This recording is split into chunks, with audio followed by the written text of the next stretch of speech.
Good morning, Kiran Rai here, Sports Live Radio Dawn 107.6 FM. Every single Friday at 7 o'clock, we have exclusive interviews with very well-known celebrities, sports icons, etc. We have a very, very well-known journalist, podcaster, footballer, Jermaine Jenas. Jermaine Jenas, good afternoon. How are you? I'm very well. Good afternoon. Thank you so much for coming on. We really appreciate your time. Thank you, Jermaine. Thanks for having me. It was interesting hearing a journalist come before footballer on that list. I mean, it's been a long time, I know, but it's good. I was always a footballer first. Well, no, of course. No, you've done amazing. I'm only joking. I'm only joking. No, 100%, Jermaine. Well, thank you so much for coming on, and we really do appreciate your time. So, my first question to you is, what was the proudest moment of your England career? Because clearly, you've done extremely well coming from, a small town like Nottingham, coming from a community area, etc., really breaking the barriers. And also at the same time, playing for England, representing our country is a magnificent achievement. What was your proudest moment? I think there's two. I think my debut, first and foremost. I think being 19 years of age and being selected for your country was very surreal. I remember my mum kind of ringing me up. It was actually my mum who told me I was in the squad. I didn't even realize. She was just ringing me, screaming down the phone. And then obviously you meet up with the team, and they got all these England greats that are there, and you realize you need to level up. It's not a joke. I had to level up from Championship to Premier League. Then I was in the Premier League. I had to handle that. And then I got picked for England. And there's another level you've got to jump to.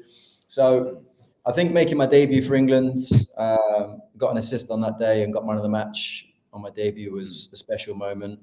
But I also think, going to the World Cup in Germany, even though I didn't play, being selected as one of the best 23 players in the country to go and represent your country in such a pressurized environment was also up there as well. Perfect, Jermaine. No, absolutely. Which club do you feel shaped you most as a player? As a player, that there's many Nottingham Forest, etc. etc. What was one of the most key moments of your careers in terms of? I'd always say Nottingham Forest. It's like anything. I think in life, I think your formative years are the most important years in any career that you go into, whether you kind of suffer losses or wins or whatever it may be. Those formative years as a youngster, they help shape and mold you into the person you are. And I think I was at Forest from the age of 9, and every year kind of going through the system to eventually, captain the club at the age of 17. I didn't spend much time there. I left in January. So I was there in the first team, I was there from August to January. I went to Newcastle, but there's no doubt that, the job that Paul Hart did with me, my teammates, I'm playing for your hometown club is a different feel. It's like there's a lot more expectancy on you. And I think when I was coming through, there was an element of he's the next one. So you had to go and deliver. So there's no doubt in my mind that, Forest definitely had the biggest impact on me. No, absolutely, yeah, absolutely. Who was the most inspiring teammate played with you?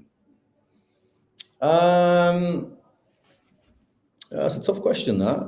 I think, you play with so many, great leaders over the years. It's hard to name one.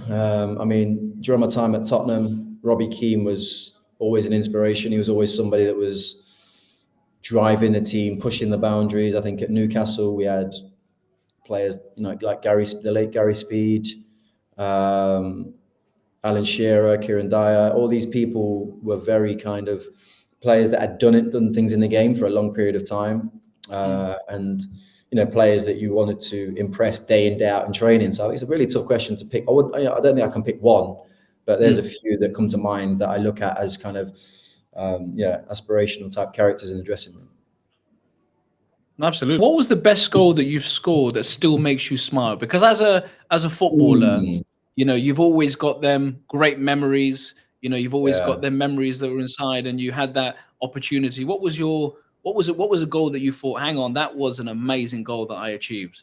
Yeah, I scored one against United for Newcastle. It was the first game. It was the first goal against them, and the ball bounced out. I was probably about 25 yards out, and it's bouncing and bouncing. I just thought, I'm going to hit this, and I've absolutely smashed it past Fabian Barthez into the top corner, and that was a very beautiful goal. But then we went and got beat 6-2, so it kind of took the edge off it. And so then I look at a couple of others. I scored a free kick again against Man United at Old Trafford, that pops up every now and again for Tottenham, and it was an equalising goal, and it was a great free kick. But I think my favourite one is probably, there was a big North London derby at the Emirates. We drew the game. Okay. Yeah, we drew the game 4-4, but we were like 4-1 down at one point, I think, and then we got to 4-2. I scored this goal where I ran from the halfway line, curled it into the top corner of my left foot to make it 4-3 in like the 90th minute. But we thought we were dead and buried, and then Aaron Lennon went and got the equaliser with like seconds to go to make it 4-4, and it's to this day one of the best games in Premier League history. So that one definitely sticks out in my mind, because it hurts the Gooners a little bit as well, and they always like to rub a lot of stuff in your face, so it's always nice to get one back on them when you can. 100%, Jermaine. I definitely agree. What did it mean to you personally when you wore the England shirt? Because going back to what I said before when we first started this interview, it's a massive achievement to be able to represent England, represent it on a global platform, to be able to represent your country, and have your name on the back of a shirt. The whole world is watching. What did that mean to you? Yeah, look, I mean, I represented England at every single level, and I think I always knew the importance of the shirt. I think I always knew the magnitude of the pressure of playing for England. I just think at that particular time, I think that as much as we all loved playing for England, I just don't know if we had the kind of unity and that collective spirit that we probably needed, the great players that we had.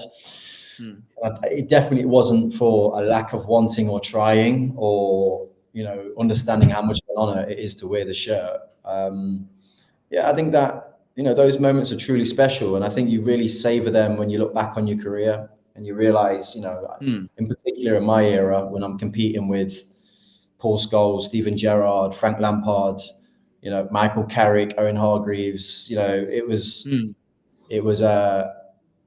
tough to get into that England squad. So kind of appreciating every single moment, I think was, something to be proud of. Yeah, definitely.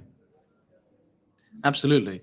Now, moving into broadcasting and journalism, you've done something that, at the same time, broadcasting and journalism is a very tough industry, to be on national television, to interview people and get the right questions, etc. So you have that skill and that experience. How did you first get into broadcasting after retiring from football? And also, what does it feel being on the other side of the fence where you're actually interviewing people? I mean, getting into broadcasting, I'll be honest with you, it was something that I wasn't interested in when I was playing football. I think that what happened is usually at companies like the BBC or ITV, they will look at kind of footage of footballers doing interviews and see the ones that can handle themselves in front of a camera, and then we'll go and probably approach them to see if they're interested in doing a radio show or match of the day or whatever it may be. And at that particular time in my life, I just retired, and through no decision of my own, it's through injury. So I was quite low, and I knew I needed some form of distraction really to keep me going. So I just kind of did it for fun originally. And then I started to enjoy it, got a great response as a kind of new player coming out of the game with new ideas and new ways that I suppose that I saw the game in comparison to the older opinion. And then I kind of ran with it. I just treated it like I treated my football career. It was very much be humble, work harder than the next person. So I did basically every job you could possibly do, from every radio show that you could do to, Football Focus, Final Score, Match of the Day 2, Match of the Day, FA Cup games. I just did everything they threw at me. And then eventually I just started to kind of develop skills through, just little things really, and I would just jump in the presenter's seat and just go and read auto cue when they were getting their makeup done, and just be cheeky all the Well, there time. we go. I'd just be like, hey, I'm sitting in the presenter's seat, and they used to have this woman called Michelle who did the auto cue, who I always got on with really well. And I said, go on, Michelle, give me the script, and I'd try and read through the script on auto cue. I'd make loads of mistakes, but we'd have a laugh. And I kind of then started to think, you know what, I wanted to ask questions more. Something in me was not just happy, just sat there listening with somebody asking me questions and me giving my opinion. I always wanted to have a little bit more control. And obviously watching Gary and working with Gary and seeing how he did what he did on Match of the Day at that particular time was inspiring to me.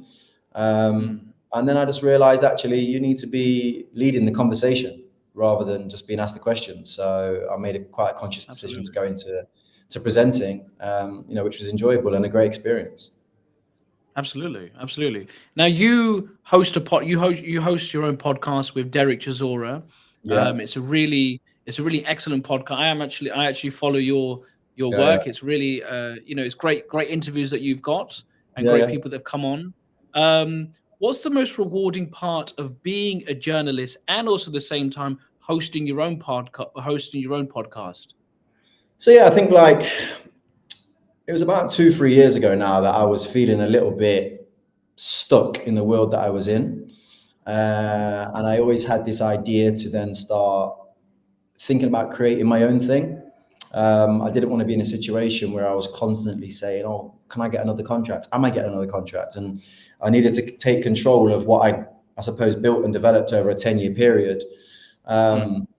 And then, after what I went through, kind of nearly 13, 14 months ago now, obviously there was a lot of downside to that, but then the upside was, listen, this is an opportunity now for you to, I suppose, go and do what you want to do, which is what you've been telling yourself for the last 2-3 years.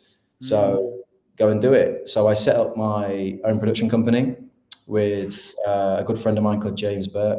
And, James has been working in the podcasting space for a number of years. So he was somebody that I was always in communication with. And I knew that kind of if we teamed up with our ideas, I could then get myself into a position where ownership was key to me. So the ownership model was, look, let's start the production company. I've got an idea for a couple of podcasts that I want to put on the roster straight away. And we just start going. Let's start making mistakes. Let's start figuring out, this world of podcasting. Let's start figuring out this world of production companies and generating partnerships and relationships, and also helping to develop other talent. So I started the one with Derek Chisora, which is called Let Me Tell You Something, which I knew what it was going to be. I'm a good friend of Derek's, and I knew that it was going to be lively and edgy and fun. And then I wanted to also get a voice back in the game of football, which is why I started the Wild Cards podcast with my best friend, Jermaine Jenas, because we both love fantasy football, both love football. So now I've got these 2 podcasts that obviously are a part of the roster. We're also having conversations with other talent to come on board Pivot Productions and help develop them. Because that's one of the big things I saw when I was doing what I was doing. It was like, how can I help others now, I suppose, get the best out of themselves and allow them to gain a little bit more control in their lives. 100%. And build their own brands. And that's what we're in the process of doing. Now, moving on to being famous, fame comes in all different aspects. You could be famous for just be a TikToker. You can be famous for being YouTube. Yeah. You're very well known. What's it like being in your shoes, knowing the same time that every move that you have to make has to be the best chess move? Because at the end of the day, you have an image, you have a reputation. It's always good to keep it squeaky clean.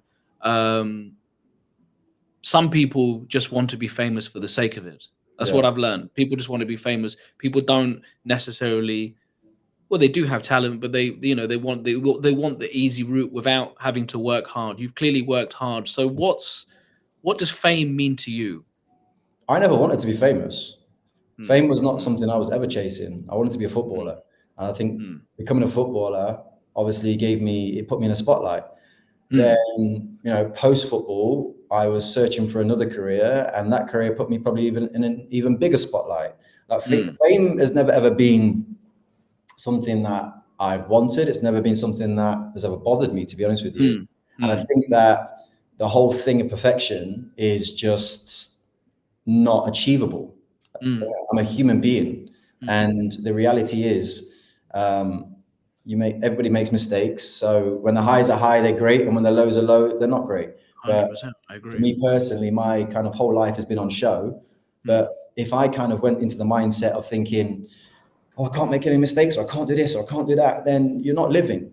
That's the bottom line of it. So, I just kind of, I'm in a place where it's warts and all. You take me as I am. You either like me or you don't. I don't really care.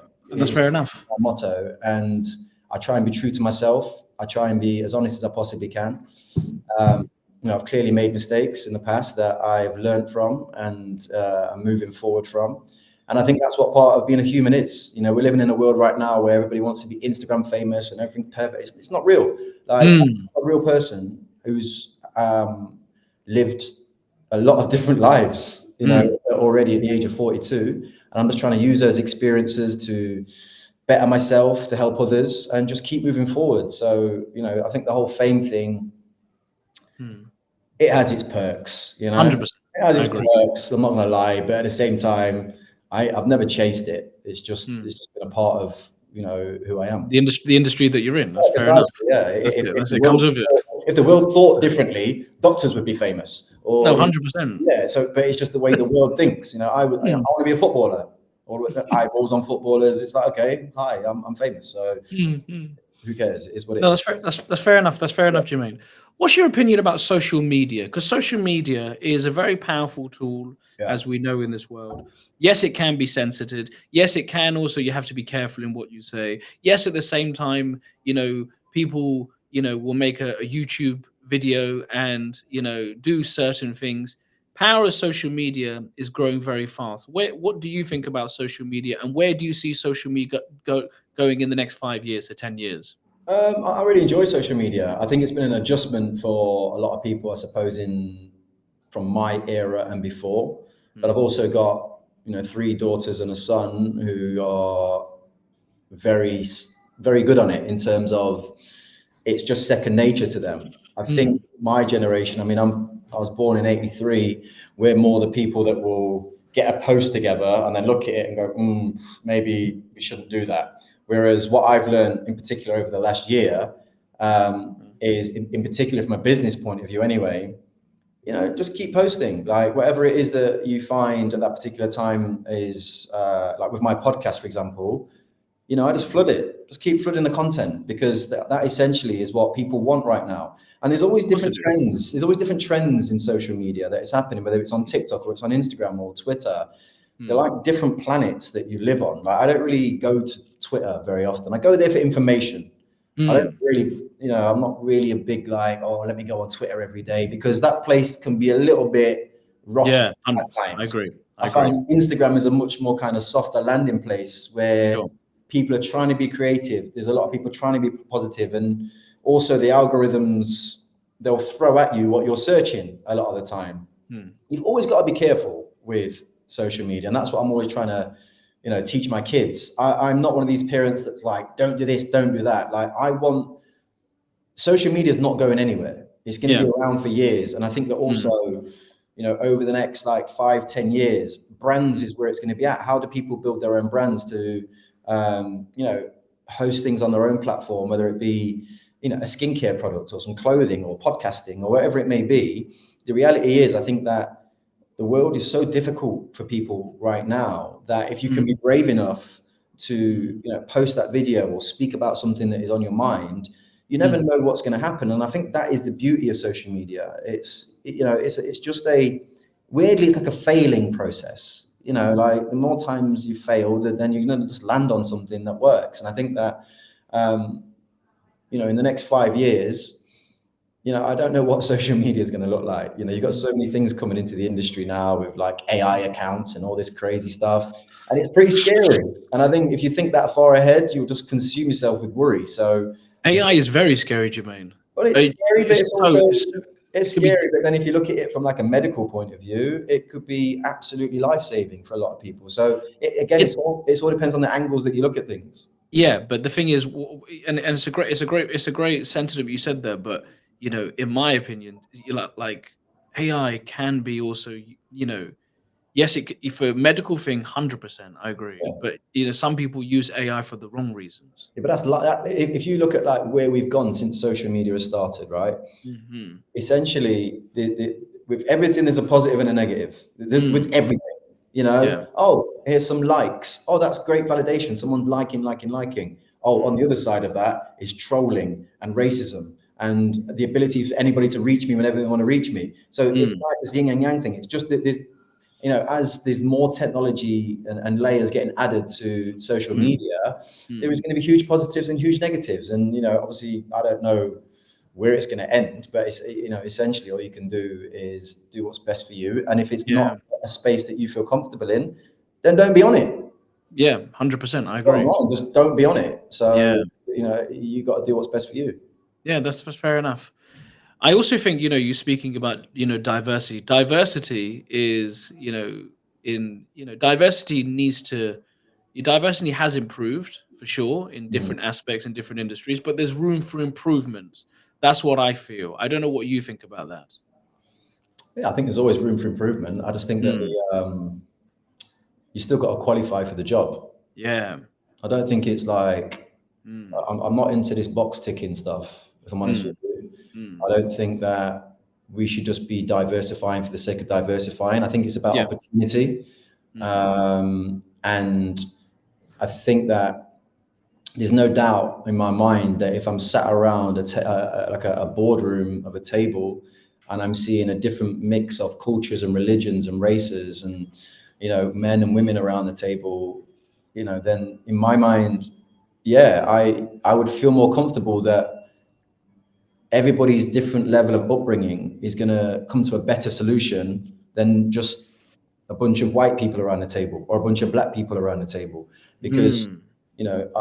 I can talk about my background and what I've been through and the feelings I had and the racism I've suffered in a way that a white man has never had that experience. You don't know what it feels like when you I walk totally into agree. certain I areas. I So totally agree. so it's very important to have that diversity for me to be able to bring those experiences to the company or to a management role or to football managers or Mhm. the hierarchy at BBC and ITV and all these different channels. And unfortunately, it's just going to take time. It's just going to take time. We're still The we're thing, still well, the thing is, Jermaine, how long will it? The thing is, it's all good. The world saying, it's going to take time, but the fact is, how long is the piece of string? I mean, we've been talking about this for years. I mean, if you look at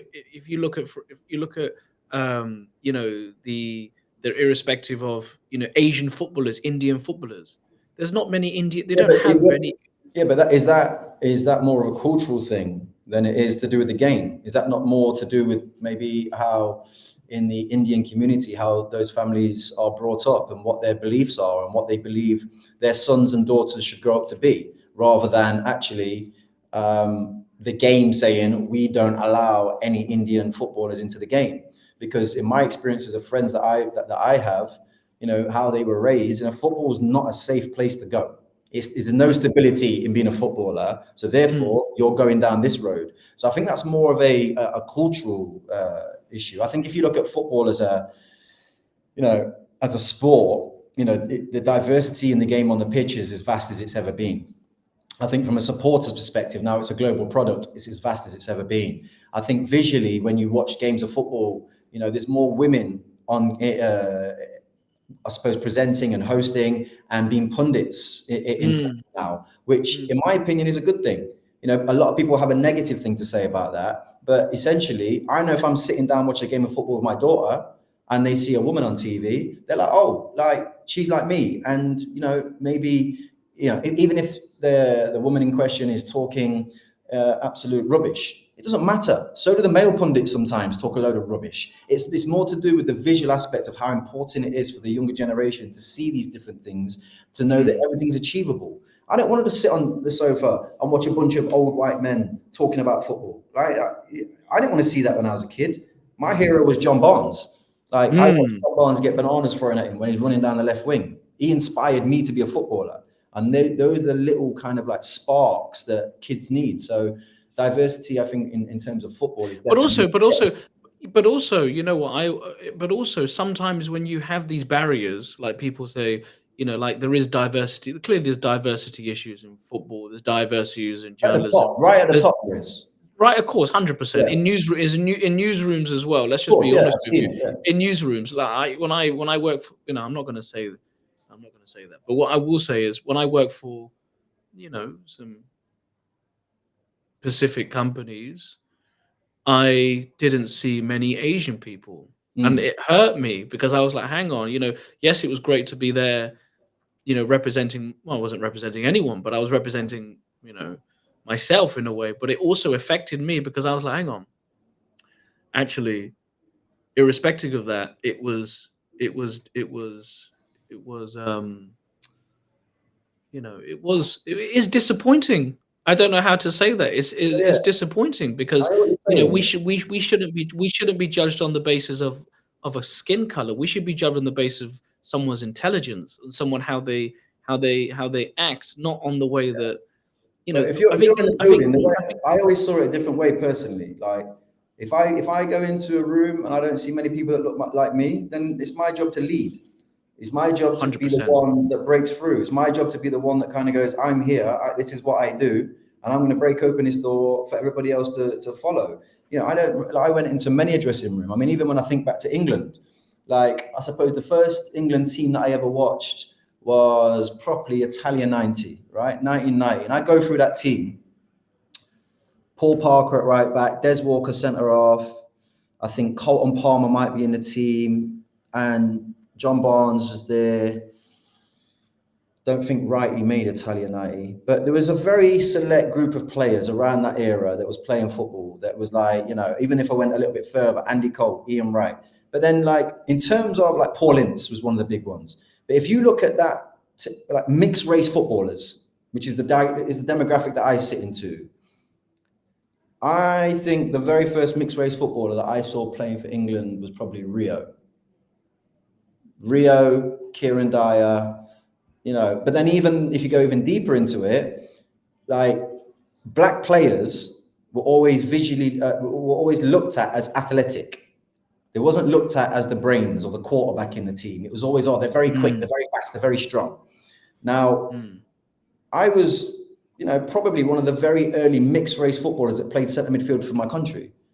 So, you're breaking barriers. And now you look at the team, Jude Bellingham's in there. Do you know what I mean? You've got loads of players that have now, I can play in there as well over the years. It's like, it's about leading in this situation. It's mm. not about looking around and thinking, there's no one like me. You got to just lead.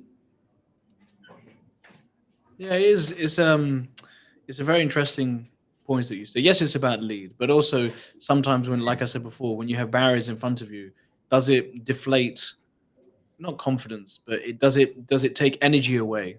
Does it take the time to That's up to to you. people to say, well, yeah, That's up to the person in question to make a conscious decision as to how it's making them feel.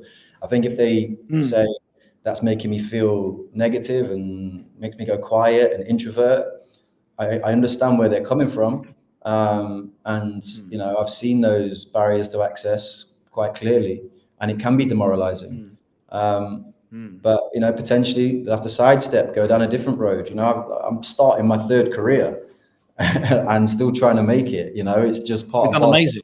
You've done I amazing. appreciate that. Thank you. But you just got to keep moving forward. Well, there we go. Now, moving on to your podcast, I would like to talk more about your podcast. What type of guests or stories excite you to most cover on your show? Because you've interviewed, Eddie Hearn, etc. Yeah. You've got some great guests on, and boxing people, etc. Mm. What excites you about the stories, and what sort of key questions when you on your podcast? What do you like to get from your guests? Not just the person, the celebrity, but actually the person itself. What do you like about the questions that you ask? Well, the beauty of podcasting is like there's no real format to it. I've come from a world where there's like auto cues, and you sit there and you read the auto cue. You're just like a head Mm, on a stick, essentially. mm, mm, And you go into podcasting, and it's about having conversations. I'm sure within this conversation, me and you have drifted off into a place where that question might not have been on your list of things to ask me. But essentially, when you go into that place of like, you know what, we're just having a conversation here, that's what podcasting is. And some of the like starts to the shows I've had are just wild because we might just sit down and the cameras just start rolling and you'll be like, how you doing? How's things going on? And do you know him? And yeah, I met him once. He was rude to me. And then it just goes. The train's left the building. And then like my job, especially with like Derek, is right, how do I keep this train on the tracks type thing? And essentially it comes off the tracks. I've got to knock it back on. But I think there isn't any just one question in particular. What I'm trying to get whilst I'm talking to the guests, with the framework of their wins, their losses, and their legacy they'd like to leave behind and so on, is one element to it. But I just prefer it just to kind of go, because when it goes, you just really, it's like being in a living room just having a conversation with your friends. 100%. I agree. That's essentially what podcasting is. It's not sitting there with a list of questions, giving an interview. And I always find, Catherine Ryan, for example, I saw that interview. She's a great friend of mine, and she is just brilliant, really brilliant. But if I'd have sat there and gone, all right, Catherine, question one, but like she'd have been like, Jermaine, shut up, will ya? Do you know what I mean? Like, because it's very formal. It's very formal. Yeah. I think, when you're trying to create an environment in a podcast of like comfort and trust, the best part is that to let it be free, and flow. To be free, and if any time I get a phone call from one of them and they're like, Jermaine, I didn't like this, I didn't like that. I'd say, well, have a listen again. And, I want you to be comfortable. I want all my guests to feel trusted that wherever the conversation goes, we're going to have fun. And I think that's the best part. I think sometimes you sit down and you might have an Eddie Earn and you might have a Big Nasty or a Lethal Bizzle, and you might think you're going to talk about music. And you just end up talking about like cars or rock music or something wild, and you're like, how did we end up here? And that's for me is what the beauty of that particular podcast is. I think my other podcast, Wild Cards with Jermaine, we haven't got to the stage of getting guests on yet, but because me and him have such a connection, we'll have a bit of a blueprint of where we want to go, but it's all about the energy between us that I want the listeners and the viewers to feel, oh, these two are proper friends, because you can't hide that. No, I agree. No, 100%. I'm a bit more news interview. I'm a bit old school, Yeah, that's your bag, man. You do it well, but that's your bag. Yeah, well, there we are. I'm a bit more news, but that's what sometimes that's what you train in. But anyway, what do you hope listeners take away from your podcast? Because clearly your audience is, sport, people that listen, what do you hope the key element of people actually taken away from you? Well, obviously they're both very different, the podcasts. I think the one with Derek, I think it's an experience. It's an opportunity for people just to drop into a living room that, can get a little bit wild every now and again, but it can be fun. It can be informative. We have the ability to laugh at ourselves, take the mick out of ourselves, give a little bit of ourselves up in terms of the background to our lives and what we do on a weekly basis. And I think with the Wildcards podcast, there's a part of it that's very informative because it's about fantasy football. And we know there's a huge market of people out there that love fantasy football. So we're giving them insight from ex-professional footballers as to why we would pick that person, not pick that person. And then, sometimes we drift off into, other topics. Today we've been filming and we've had a little chat about England, VAR, the things that we hate about football now, which, everybody who's kind of sat down the local pub is having a conversation about. So I want people to come and follow us and support us, because I really believe that what we're building here is a space where people can have that level of escapism, where you're going to get real stories. Absolutely. You've seen there's no sugarcoating going on. It's warts and all. And I think that's what the future of social media and the future of podcasting is. It's like real people doing real things. And essentially, if I'm at home and I'm going through a really bad time and I tune into Jermaine's podcast and I can see that he's been through a bad time, then I can relate to him. He's not like in a shiny studio with pretending to be something that is not or whatever. It's like, what? he's a real person. I get that now, and I can relate to Mm. that. I think that's the big thing. I want people to connect with us and take them on a journey where they're going to get like pure honesty, fun, enjoyment, and a laugh and a bit of escapism. Absolutely. Now, what's a lesson that you learned from football that you can take away in your life? You know, something that you remember that you've matured, not just as an athlete, but mentally that you've taken away and you've Mm. experienced. You know, a whole different, situation that probably millions of people will probably never experienced before in their Yeah, whole life, because it's a dream to become yeah. a, it's like what every young man wants to be, a footballer, etc., at some point of their life. What did you learn, and what have you learned from your great life experience? Losing is just a part of life. And the beauty about being a footballer for me, when I look back, is I used to lose a game. We'd lose a game of football on a Saturday, it might be a big game. Mm, And then Monday would come around, mm, because I might sulk on a Saturday night, I'd take it out on my mates on a Sunday. And then Monday would come around and I'd have an opportunity to put that wrong right by approaching that week in a completely different mindset. Maybe waking up a little bit earlier, maybe getting to the training ground earlier, maybe working on a lot of my weaknesses in my mm, game that during that mm, week, maybe doing a little bit more of a deep dive into the analysis of the mm, players that I'm going to be playing against. You start to mm, find tools essentially that mm, you've worked towards the end of that week. And you know what? You might not win that game, right? And it can go two ways. You might lose, but you still might go, you know what? I know I ticked every box. mm, Wasn't enough. We've got to go again, right? mm, And when you win, it's great because it's no different in life. Life can be going along swimmingly. You feel like you're winning, and then something just comes out of nowhere and just knocks you out, and you're like, mm, wow, what do I do? You know what, Jermaine? Let's go into your memory bank of what you used to do when you was a footballer. You hit the ground, you grind, you keep moving forward, you get up. It might be for me like go to the gym, go and have a walk, read a book. I just find that the losing element of football was very interesting, and probably more interesting than the winning element, because yeah. you learn more about your teammates and all the people around you and Mm, yourself when you're losing. And I mm, think it's the same in life. You're going to have a lot of obstacles. You're going to have a lot of problems, and those losses are not things that actually define you. In a weird way, they can make you, and they can build you, and they can turn you into something really special if you just hone in the focus in the right way. Yeah, because sometimes sometimes losing is actually an achievement as well, because you've learned how to deal with rejection. Because Yeah, rejection is also very important. yeah, all of those things, are. I think sometimes we're too quick to just look at anything negative in our Mm, lives, not getting that job, not meeting that girl, not doing this, not doing that, as just like downers. mm, When I try to look at them as almost like those redirectors. It's like, mm, oh, you didn't get that opportunity, but actually, don't go down, go left. mm, And keep moving forward. Like, it might feel like a real battering at mm, times, where it's financial, whether it's kind of like life, family, jobs, but it's in my opinion, for me, it's all about just trying to keep my mind in a positive state, so that yeah, I don't hit that curve and go the other way. And by the way, I've been there.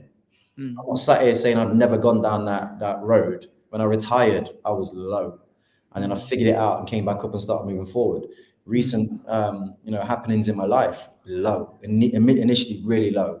Pick myself back up. Let's go again, Jay. And I think because I've had so many kind of moments in my life where I've had to pick myself back up at the age of 42, you just start to figure out.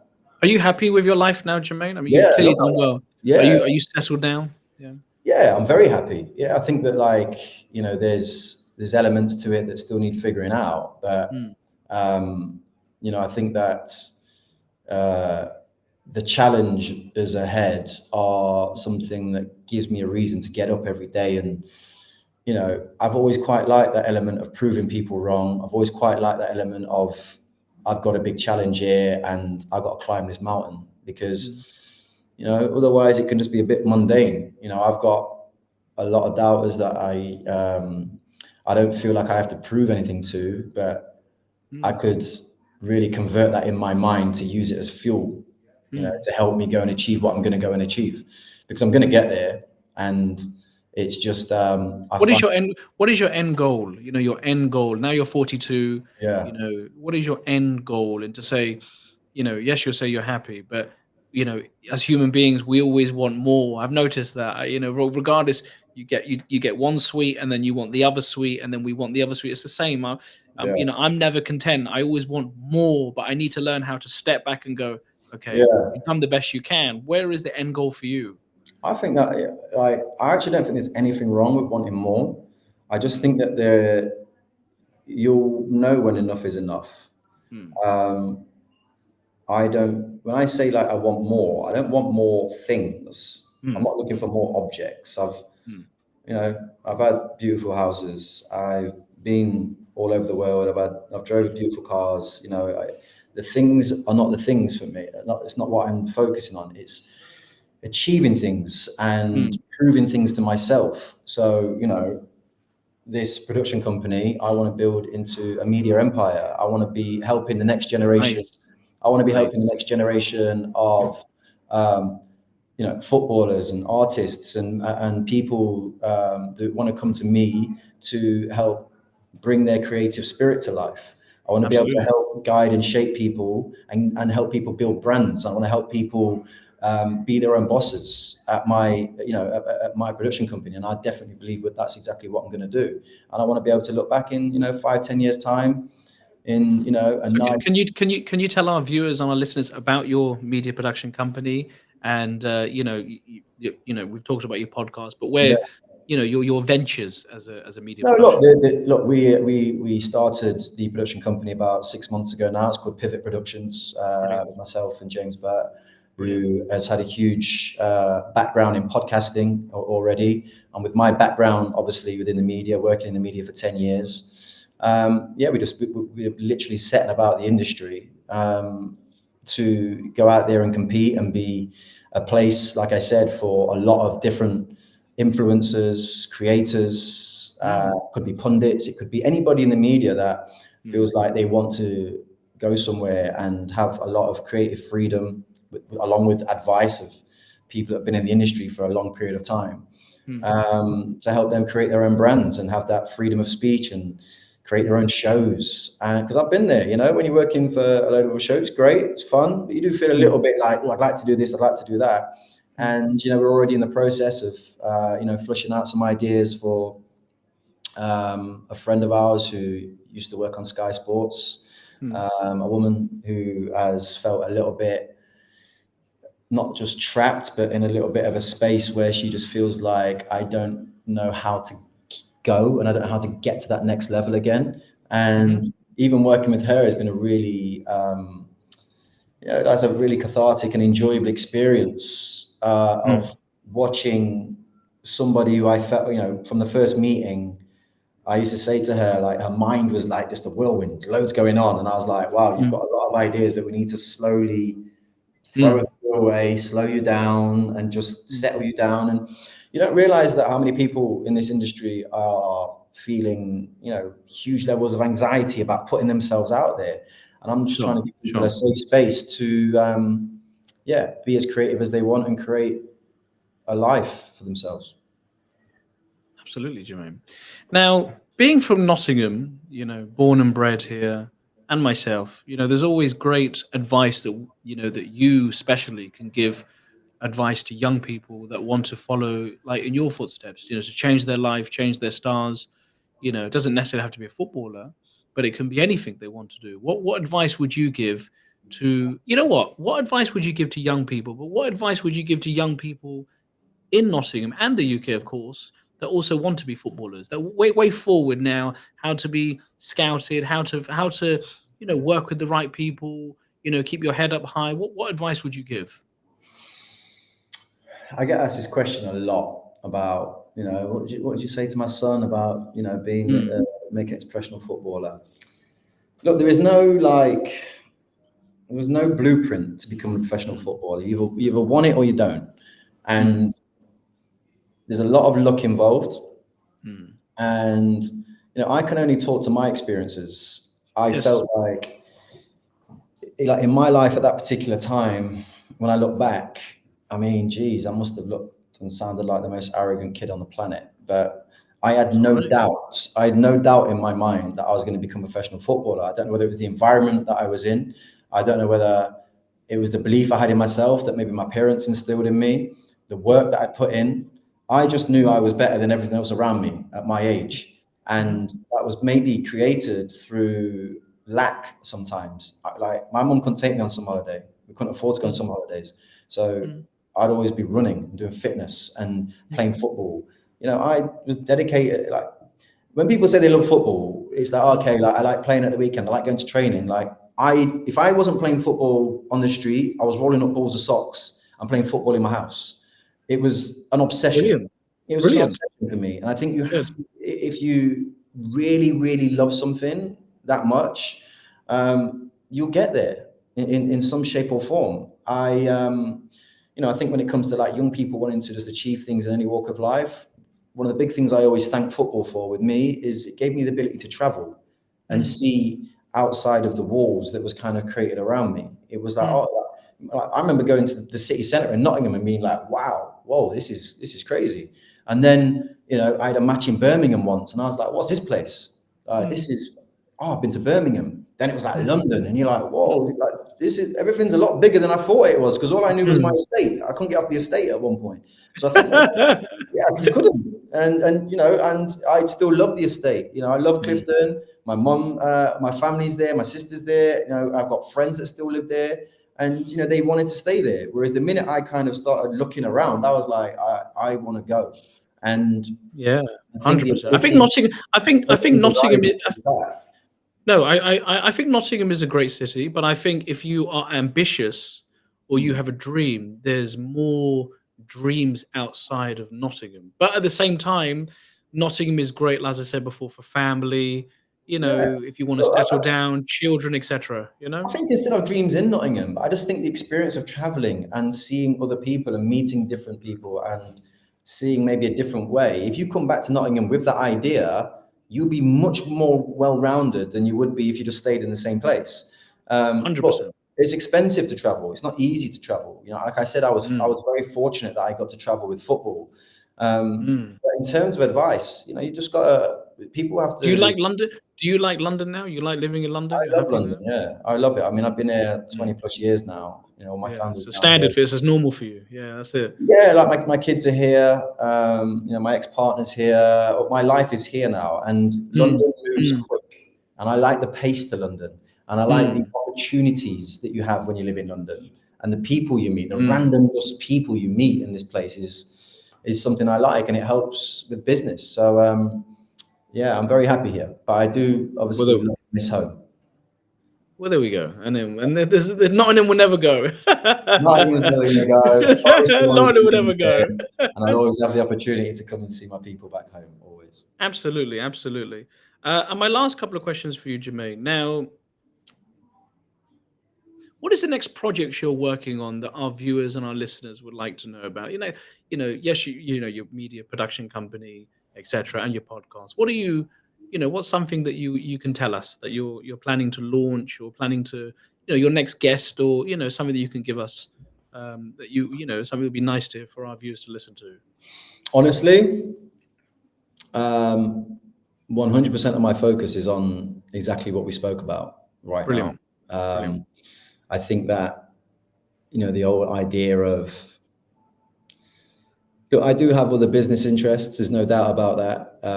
But my focus is on Pivot Productions right now. Brilliant. I'm growing the brand and growing and meeting, you know, different talent to bring on board and developing their ideas. Things move quick in this world. You know, before you know it, you've got one of the biggest podcasts in the country. You know, blink. And I think, you know, those are my goals. Drive my podcasts as far as I can get them. Add other people to the roster and, you know, make their dreams come true. I want to see, you know, doing stuff for myself is going to be great, but I can't wait till I develop another talent and kind of see that moment where they're hosting live shows or, you know, they've got their own merchandise and their own brands, and I can look at it and go, wow, like I remember being sat with you and you were completely lost and didn't know where you were going. And I think to be a part of that journey is going to be one of the most rewarding things as to, what's going to happen with this company. Absolutely, Jermaine. Absolutely.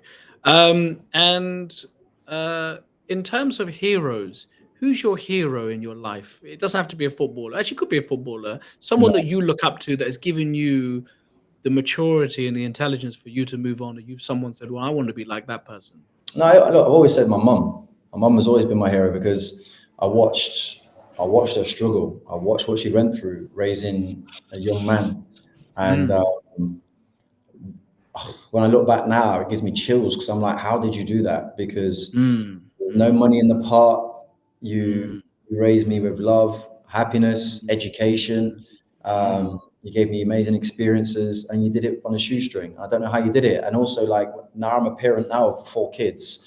I understand all the worry that you have with children, and I think, In them days, it was tough, though. Especially in them days, it was tough. Of course it was. Social media wasn't around. Media wasn't around as much. It was hard. It was tough, but it was also, we were having this conversation with someone the other day, and I remember, I'd be out from, I don't know, like finishing school, I'd be out till like 9 o'clock or something. And the way that it used, like social media those days was, my mum might be walking home from the shop or something, and she might bump into, I don't know, Linda, who would say, "Oh, I just saw your Jermaine down at the park, by the way. He's all right." And my mum would go, "Oh, great." Valley Road Park. Yeah, that's how the community works. Alfred Road. Parents checked in with each other. I saw your Jermaine down here. I saw him here. It was like an interconnected web of those people that looked after each other. And, I had good friends that, we didn't get into too much trouble, where my mum eventually just kind of like trusted me and stuff. And but when I look back at, what she did with me and my friends, and, what she managed to achieve as a young mum, yeah, that was hats off to her. Yeah, because them days, I remember her, them. Yeah, hats off to hats off to your mum, because them days I remember, for my family, at some point they were, it wasn't easy. No, it wasn't easy. It wasn't easy. It was, we had them, the Nokia 3310s, that lifestyle. It was hard. It was hard in Nottingham growing up. I remember. Snake was a great game though. Snake was decent those days. Yeah, but it was, it was nice though. Having to not have to worry about social media, mobile phones, and texting. I remember when I went to school, I didn't have to worry about texting anyone. Didn't have to. It was still choices. You can go back to the Nokia if you want, mate. Yeah. Jermaine, I want to say thank you so much for giving us your time. And it was a real pleasure talking to you, and give us an exclusive to have a conversation about your production company and your great podcast and your career. And us at Dawn Radio, we really appreciate it. So thank you so much again.